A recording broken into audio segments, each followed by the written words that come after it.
Hi guys, it's Ed from Oxford for Fitness. Today I've got a video on how to squat for you, how we're squatting in the gym properly with a barbell on my back. It's a mega move, squatting is, but it's something that can lead to injuries and it's butchered a load when I see people doing it in the gym. So I'm going to show you how to sequence it properly, what bits you should do and when, and also if you're struggling with a squat, what kind of mobility exercise you can do to open up your muscles in order to get the most out of it and make sure your form is perfect.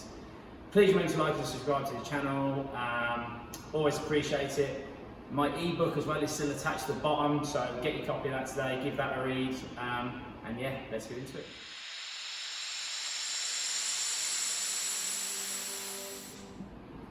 So the first thing I see when people are squatting a lot of the time is they can get confused and think that your spine has to be vertical when you squat. It doesn't be. Your spine can come really over, horizontal almost to the floor. The main thing of our spine is that it stays flat and it stays engaged.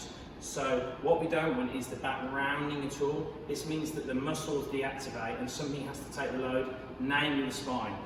Now when you've got something like a bar on your back and you've got weight, that's a terrible thing to happen because that's when we get all the back injuries and stuff. So we want to make sure our back stays flat all the time.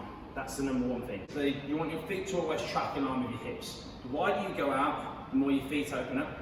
The closer we are with our stance, the harder generally it is because our mobility needs to be better, and the more we use our quads. The wider we go, the more we use our glutes and our inner thighs. So you need to understand what part of your body you're training and why.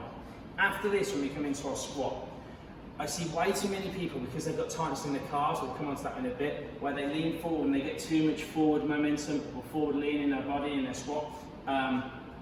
We want to think of our foot like a talon, so our heel, our big toe and our pinky, and you want to be spreading the weight between those parts of your feet when you're squatting, all right? I'm not too bothered about the knees tracking over the feet and stuff because it depends where the bar is on your body for that. You can either have a high bar position, which is at the top, or a low bar position. That's the two main bits. Generally when we're low bar, we can lift a bit heavier and it's a bit easier to do the movement. High bar can be a bit more tricky, and it's just to do with where the centre of gravity is with the bar. So try to keep the bar, instead of up here on your shoulders, try and keep it a bit lower down. The problem with that is you need better shoulder mobility to do that, but that's a whole different ballgame. We just concentrate on squatting for now. So after this, we're on our bar, we're into our squat. We're thinking we need to keep our back flat. The sequencing part of the squat now. So when we're in the squat, we're going to take our low bar position on our back. The sequencing of the squat's really important. So what we want to feel is I'm going to go for a nice neutral stance for me, which is just outside shoulder width, and I've turned my feet out because of it. I'm going to bend the knees slightly, then I'm going to stick the butt back. Now can you see how my back is flat, but it's going more horizontal? I'm not trying to fight and keep it up. And from here, all I'm trying to do is squeeze my knees out and then sit nice and low, and then back up. Okay? And that's pretty much as simple as it is. That's the cueing that I give people. So bend the knees a bit, sit the butt back like I'm trying to hit the wall behind me, let the back go flat, keep that back nice and flat, sit, and then back up. And that is how you squat. Now, the range of movement, the lower you go, if your bum can go below horizontal, you're going to get more glute activation, okay? If you can't do that, don't sacrifice form in your back for depth. Work on your mobility, go as low as you can, and just work that range of movement that you can do safely, and then you'll have to work on your mobility in order to get lower and lower and get even better at your squat. So normally there's two main reasons why people struggle to do a squat, and it's because of limiting factors of mobility and flexibility. One is in your calf, because our calves get shorter, and we struggle to get the depth and the mobility in our ankles to actually move into that squatting position. If you find that's the case with you, a really simple thing to do is just a bit of calf mobility during the exercise. I'm just on the actual pull-down machine here because in this gym this is quite an easy way to do it. So all I'm going to do is sit on one leg nice and straight, hold that for say 5 seconds, let the range of motion open up, and then I'm going to change to the other side. Okay?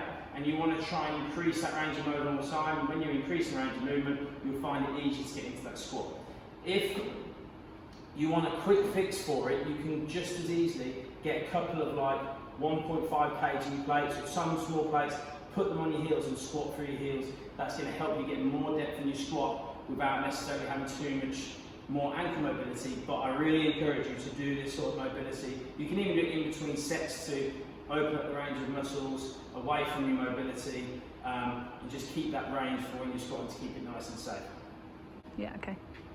So another bit that I see, guys, is when we get to the bottom of our squat, that the bum rounds at the bottom, and that's called a butt wink. Now, lots of the time, that's due to our hip flexors being really tight, okay? So a great way to stretch your hip flexors is if you've got a bench and a nice mat here or something that you can put your knee on so it doesn't hurt your knee.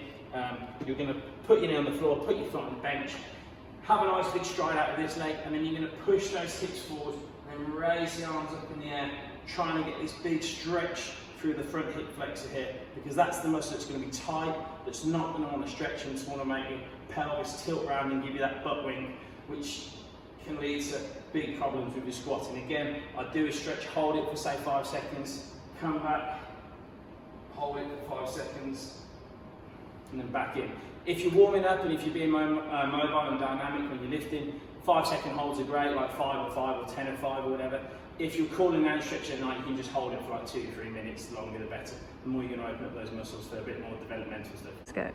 So if you suffer with poor ankle mobility, putting the plates under the heels like I've got here is a really easy way to get that bit more range of motion. Like you can see there how much easier that is for me to get a bit lower, rather than spend time on doing the movement without the plates, whereas that is my normal range of motion really. Okay, so you can see it's quite a bit different, although like I said, I'd massively encourage you to improve your ankle mobility if your general health and well-being. You're going to be better off doing that. The other bit with the butt wink, just so I can show you, is the butt wink is when if I try and go too low with this, naturally you'll see that little bit of a rounding at the bottom. You don't want to go that high, that's just because you're reaching your end range of movement, your hip flexors get a bit tight, which is where that hip flexor stretch is the best. Finish your squat just above that range of motion, keep it safe, don't put the stress under your lower back. So I hope that helps, guys. I hope you learned something. Squats are great, I'd really put them in my programs, but you've got to make sure they're right and safe and that you do them properly, otherwise it can be a quick fire way to injury, and then when you're injured you can't train at all, so obviously you don't want that to happen. If you've liked the video, if you find it good, please give me a like and a subscribe, really appreciate it. Like I said before, my ebook is in the description below, and if you like this sort of stuff, that tells you, gives you training programs, how much you should eat, why you should eat it, to help you lose weight and all the rest of it. So please get a copy of that, give it a read. I've been told it's really good, and that's not just by me, so yeah. But yeah, thanks for watching the video, hope you enjoyed it, like and subscribe. If you're not sure about your squat and you might want some help, please take a video of it, send it in, I'm happy to give some feedback, some critique on it. So yeah, that's another thing I wouldn't mind doing. So anyway, take care, speak soon. Nice one, peace, bye.